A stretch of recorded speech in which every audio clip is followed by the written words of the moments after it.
Making leche plan. Egg condensed, vanilla, 20 eggs,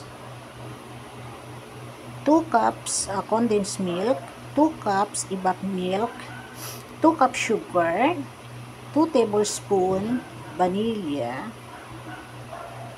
Ayan. Bibit natin yan. Wala ba ako nakalimutan? Yan yung aking mga llanera. Nilagyan ko na siya ng sugar at saka ginanggang ko na yan. Ngayon, ibibit natin yung ating egg para gagawa tayo ng leche plan.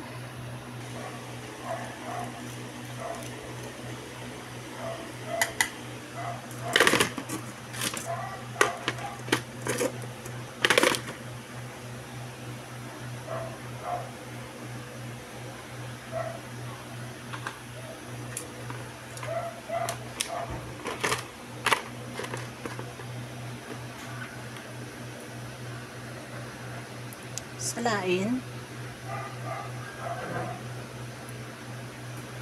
para pino yung kalalabasan ng ating leche plan.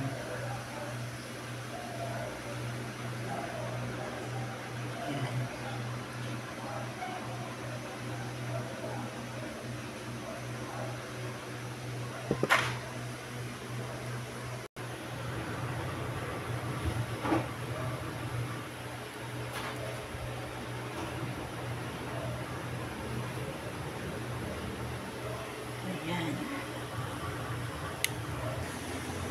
Ayan na yung ating leche plan. Ready na siya steam. Sa 20 eggs ko na ginawa, nakagawa ako ng 13 llanera. Ayan.